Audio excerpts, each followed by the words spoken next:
Assalamualaikum warahmatullahi wabarakatuh. Bawa anak tuh gitu ya. Abang sini. Nah, daripada mau ikut. Gimana kabarnya pemirsa, sehat semua? Hari ini kita masuk ayat ya 88 surah An-Nisa. Iya, kita ngaji dulu ya. Anak-anak tuh kalau jadi kiai, jadi ustadz di bawah ngajar. Nanti udah gedenya jadi ustadz juga. Nah, teman-teman yang jadi pengusaha ya ajak ke toko anak-anak. Nanti insya Allah anak-anak juga bakal jadi ya pengusaha. Ya, teman-teman yang narik angkot, anak suka dibawa jadi kenek kan, nanti jadi supir angkot. Enggak ya, insya Allah jadi pengusaha juga ya. Nah ini insya Allah teman-teman dan jemaah yang dirahmati Allah, ini anak saya yang kelima. Ya, namanya Aisyah. Ada Aisyah? Dari kecil udah diajak ngaji sama ibunya, sama mamanya. Kalau yang ini, siapa namanya ini? Siapa nih? Hah? Hafiz. Nanti Hafiz ngaji deh. Habis ngaji ya, habis ini ya. Mau ngaji apa? Mau deh, ngaji amma. Yuk, Hafiz kita dengerin dulu ya. Dengerin ngaji papa dulu ya. A'udzu billahi minasy syaithanir rajim. Fama lakum fil munafiqina fi'atayn wallahu arkasahum bima kasabu. Aturiduna an tahdu man adallallah wa man yudlilillahu falan tajida lahu sabila. Waddu law takfuruna kama kafaru fatakununa sawa'an fala tattakhidhu minhum awliya'a hatta yuhajiru fi sabilillah. فإن تولوا فخذوهم وقتلوهم حيث وجدتموهم ولا تتخذوا منهم وليا ولا نصيرا إلا الذين يصلون إلى قوم بينكم وبينهم ميثاق أو جاءوكم حسرت صدورهم أن يقاتلوكم أو يقاتلوا قومهم ولو شاء الله لسلطهم عليكم فلقاتلوكم فإن اعتزلوكم فلم يقاتلوكم وألقوا إليكم السلام فما جعل الله لكم عليهم سبيلا صدق الله العظيم. Pemirsa yang dirahmati Allah, apa yang kita tinggalkan untuk anak-anak kita adalah lebih lagi harusnya berupa iman, Islam. Dari kecil udah diajarin pakai jilbab kayak begini. Mah, ambil dulu. Kenapa kita ya punya anak sampai gedenya nggak pakai jilbab? Barangkali karena tidak dibiasakan pakai jilbab. Alhamdulillah. Nih istriku ya, Siti Maimunah. Dari kecil istri saya ini makein anak saya jilbab. Nanti kayak Wirda tuh. Wirda juga ikut nih, ada di sini, Kumi ada di sini. Ya, Kumi sini, Kumi. Sini. Ini pemirsa keluarga lengkap. Nah, udah kayak mau lebaran nih. Ini Wirda ya. Wirda, sini. Deketan papa. Ayo, Anda masuk juz 17 kan? Coba baca dulu. 1, 2, 3, ayo. A'udzubillahi minasyaitonirrajim. Jadi yang bener dong. Bismillahirrahmanirrahim. Iqtaraba lin-nasi hisabuhum wa hum fi ghaflatin mu'ridun. Ma ya'tihim min dzikrin min rabbihim muhdatsin illa istama'uhu wa hum yal'abun. Lahiyatan qulubuhum wa asrarun najwa alladhina zalamu hal hadha illa basharun mithlukum afatatuna sihra wa antum tubsirun. Sadaqallah. Juz berapa tuh, kasih tahu pemirsa? Juz 17. Juz 17. Gimana pemirsa nih? Kulhu udah rapi belum kulhu? Abang sini. Umi mau ngaji apa coba? Amma yatasalun apa alif lam mim? Alif lam mim ya. A'udzu billahi minasy syaithanir rajim. Alif Lam Mim. Belum on pemirsa, masih subuh. Ini aja dah, sini. Hafiz ini. Hafiz mau apa ngajinya? Belum pada on nih pemirsa, habis subuh. Masih subuh nih. Ya, balik dulu deh. Papa ngajar dulu ya. Tunggu dulu situ ya. Hafiz mau ikut papa apa mau ikut mama? Ikut mama iya dah. Ya pemirsa, harta yang paling mahal itu anak. Makanya anak itu jangan dirusak sama harta kita yang haram. Ya, sebab nggak ada bandingannya tuh mobil sama anak. Kita beli mobil pakai yang haram, anak make. Ya nggak taunya kemudian anak kita bercanda dengan mobil itu. Anak kita kemudian bermaksiat dengan mobil itu. Akhirnya anak kita justru rusak dengan mobil yang kita cari. Nah benar itu. Lihat tadi anak-anak Masya Allah. Kalau kita menyayangi mereka, berikan uswatun hasanah, berikan kemudian doa, berikan pendidikan yang baik, dan berikan kemudian apa? Harta yang halal. Baik pemirsa yang dirahmati Allah, kita terusin lagi ya yang kemarin. Jadi tidak ada satu orang pun yang meninggal dunia ya. Wirda denger ya, dengerin papa. Kumi dengerin papa. Mama, biasanya anak-anak saya denger ini di TV. Hari ini dengerin langsung. Subhanallah, sesuatu. Sesuatu. Oh, ayah mana sih yang gak seneng ditemenin istri dan anak-anaknya ya kan? Subhanallah. Tidak ada satu orang pun nih, dengerin nih mah. Dengerin nih Wirda. Tidak ada satu orang pun yang tidak akan ketemu malaikat Jibril. Semua akan ketemu. Pertanyaan adalah kapan? Yakni pada saat sakratul maut. Pada saat sakratul maut. Kemarin sudah disampaikan bahwa pada saat Isra Mi'raj ya, yang mengantar Rasulullah Mi'raj siapa? Yang mengantar Rasulullah Isra dari Mekah ke Palestina, Palestina kemudian naik lagi terus ya ke Sidratil Muntaha siapa? Buraq. Iya benar Buraq. Boleh. Siapa lagi selain Buraq? Jibril. Kita baru-baru ini dikejutkan ya dan dibuat senang bahwa ada makhluk bumi ya dari China yang kemudian menembus ya antariksa, betul nggak? Bahkan dia adalah seorang perempuan. 14-an abad yang lalu ada teknologi yang belum terjangkau oleh manusia dan pastinya seperti tidak akan pernah terjangkau. Ya ini teknologi Buraq. Ini teknologi jenis apa coba yang bisa nembusnya 7 lapis bumi, kemudian nyampe ke Sidratil Muntaha sampai ke arasnya Allah bersama Jibril. Kisah ini insya Allah akan kita lanjutkan setelah yang berikut ini. Silakan.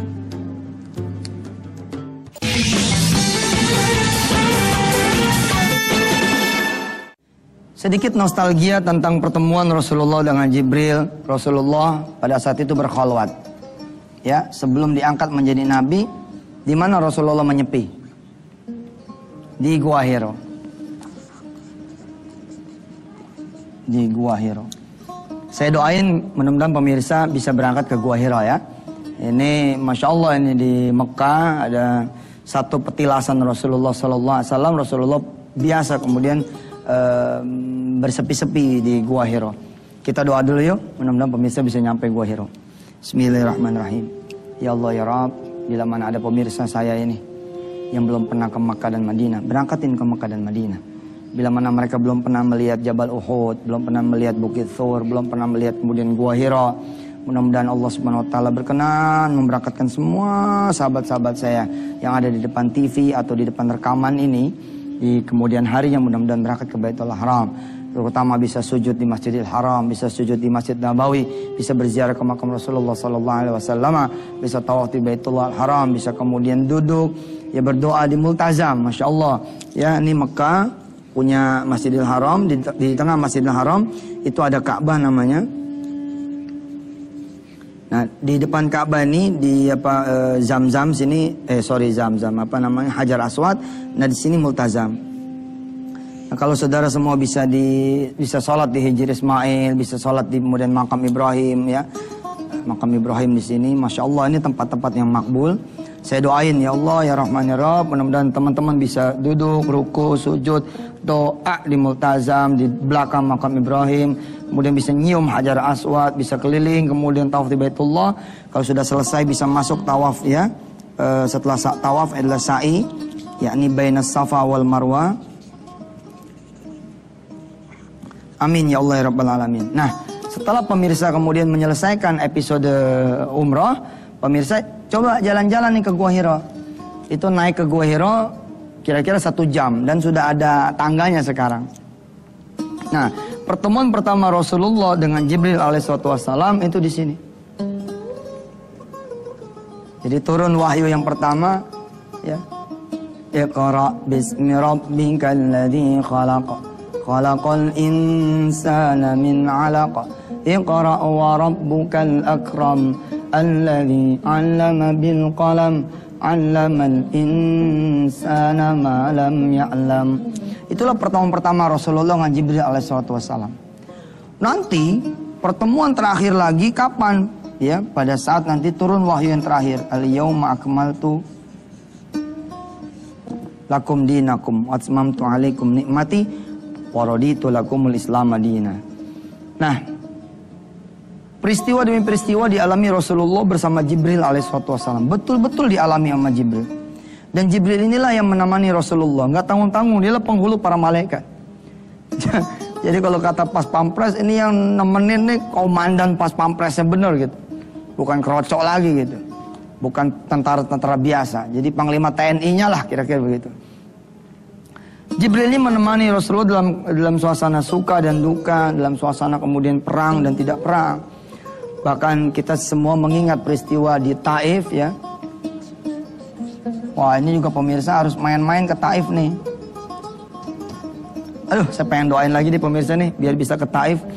Ya Mekah yang segitu panasnya, kalau ente ke Taif hujan tiap hari. Ya, hujan tiap hari di cuman 1 jam dari Mekah, hujannya bisa tiap hari. Ademnya minta ampun. Ya, kalau Bogor aja mah kalah dah, kalah jauh. Tidak pasti kalah jauh, 9 jam ke Jeddah. Jadi kalau bisa ke Taif, ini ada jejak-jejak di mana Rasulullah tuh ditimpuk kakinya hingga berdarah. Maksud Rasulullah ingin meminta suaka, minta perlindungan ya. Bukan berarti perlindungan kepada manusia, tidak. Maksudnya ya pengen berdakwah lah di tempat yang sekiranya bisa menerima. Karena Taif ini pinter-pinter, orangnya itu cerdas-cerdas. Tapi ternyata di Taif Rasulullah malah dihina dan ditimpuk. Pada saat ditimpuk, kakinya berdarah, datang lagi Jibril alaihissalam. Bener-bener ini apa teman dekat banget gitu loh, kerabat karib ya. Kalau kata kita apa? Kalau yang paling dekat apa namanya? Soulmate. Kayak ustadz dong. Sahabat dah begitu. Nah, Jibril datang nih. Apa kata Jibril kepada Rasulullah Muhammad sallallahu alaihi wasallam? Wahai Muhammad, Allah telah mengizinkan saya, telah mengizinkan aku dan meminta aku bertanya kepada engkau ya Muhammad.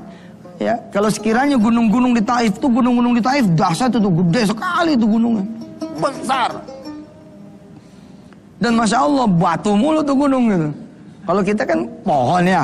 Ini gunung batu gitu. Kata Jibril, kalau engkau mau aku akan angkat ini gunung dan aku timpakan kepada penduduk Taif.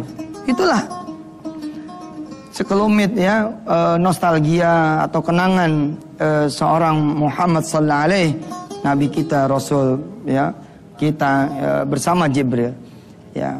Yang paling kemudian berkesan juga diantaranya adalah ketika Rasulullah ditemani Mi'raj, naik kepada arasy Allah Subhanahu wa taala. Kita lanjutkan setelah berikut ini.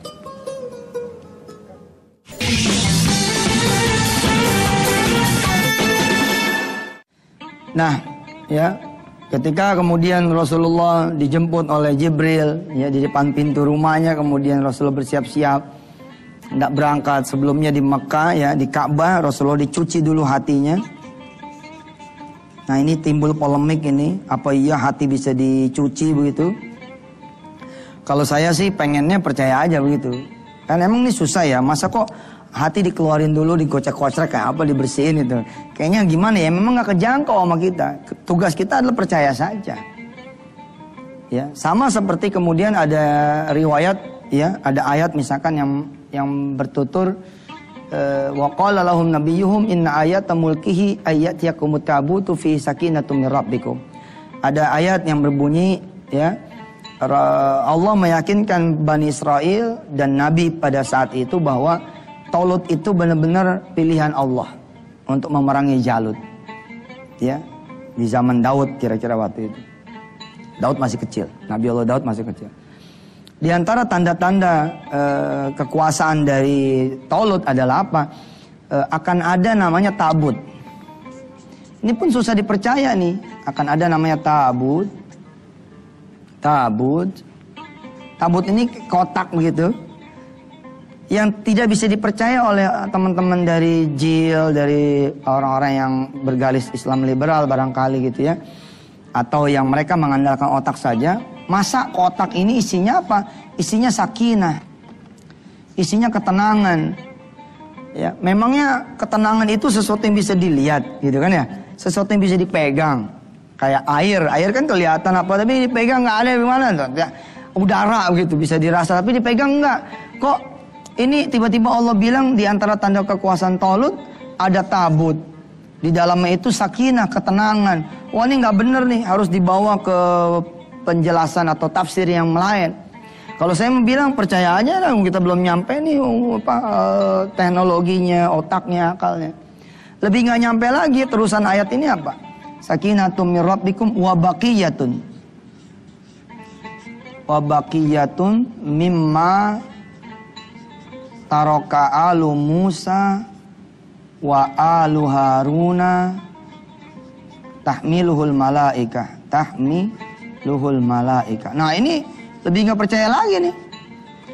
Jadi selain itu tabut, ya, berisi sakinah, juga berisi wabakiyatun, berisi peninggalan dari keluarga Musa dan keluarga Harun yang dibawa oleh malaikat. Nah, malaikat akan berwujud itu, dan orang-orang tuh dijelasin bahwa nanti akan ada malaikat tuh bawa kotak, sehingga orang-orang Bani Israel yang memang banyak sekali barokah itu Bani Israel. Ya, kita tidak banyak loh diberikan kekuasaan Allah di depan mata, ya. Tapi Bani Israel itu banyak sekali tanda-tanda Allah yang diperlihatkan pada mereka. Lah itu kan malaikat jalan depan mereka, nggak percaya. Sama Rasulullah juga begitu. Ketika kemudian ada berita Rasulullah dicuci hatinya, ya, di depan Ka'bah, lalu kemudian diberangkatkan ke Palestina, ke Baitul Maqdis, kemudian berangkat lagi terbang, ya, naik menuju arasnya Allah, melewati 7 lapis langit. Kita bilang enggak, ini kayaknya harus dibawa ke pemahaman yang lain. Kalau saya memilih percaya aja. Nah, tatkala kemudian udah di Sidratil Muntaha, Sidratil Muntaha ini adalah the end of the sky, terminalnya langit, ya, perhentian terakhir. Habis Sidratil Muntaha ini adalah Arsy. Di Arsy ini atau Sidratil Muntaha ini ada namanya Jannatul Ma'wa. Jadi sorga yang paling dekat dengan langit itu Jannatul Ma'wa. Wallahu a'lam bishawab. Jannatul Ma'wa. Nah, diberitakan di dalam surah An-Najm, walaqad ra'ahu nazlatan ukhra 'inda Sidratil Muntaha indaha Jannatul Ma'wa. Pada saat itu kemudian Jibril berhenti. Ya, ini penuh nih kenangan Rasulullah. Maka ketika Rasulullah mau meninggal dunia itu didatangi Israel. Nah, ini jadi tahu nih pemirsa kronologisnya. Rasulullah tuh pengen ketemu sama Jibril dulu. Ya. Apa kata Rasulullah? Aku belum mau dicabut nyawaku wahai Israel, kecuali aku pengen ketemu dulu dengan malaikat Jibril. Masya Allah. Ya, kita akan teruskan lagi insya Allah pembahasan ini di hari mendatang. Mudah-mudahan pemirsa tetap tidak ada bosan-bosan mengaji. Waktu kita memang pendek. Yang pendek inilah dimanfaatkan sebenar-benarnya. Kita bersyukur pada Allah udah dikasih waktu mengaji. Mudah-mudahan kita tidak pernah lolos mengaji. Yang tidak melihat langsung, lihatlah rekaman-rekaman yang diupload oleh banyak orang di internet. Bismillahirrahmanirrahim. Ya Allah, apa yang kami pelajari di hari-hari ini dan hari-hari sebelumnya, juga hari mendatang, mudah-mudahan ilmu yang Engkau berikan secara manfaat, barokah, dan ilmu yang Kau izinkan. Ya Rabb, mudah-mudahan kami panjang umur, bisa terus belajar dan mengajar dan memberitahukan lagi teman-teman yang lain, dan Kau angkat kesulitan kami ya Allah. Kau sembuhkan yang sakit, Kau bayarkan hutang yang berhutang, Kau pasangkan yang belum berjodoh, Kau berikan anak yang belum beranak, dan Kau kemudian berikan perubahan buat teman-teman yang saat ini sedang terpuruk. Berikan juga penjagaan pelindungan bagi Indonesia ya Allah, dan Kau hadirkan pemerintah yang baik, pemerintahan yang baik, dan rakyat juga yang baik. Rabbighfir warham anta khairur rahimin, walhamdulillah rabbil alamin. Wassalamualaikum warahmatullahi wabarakatuh.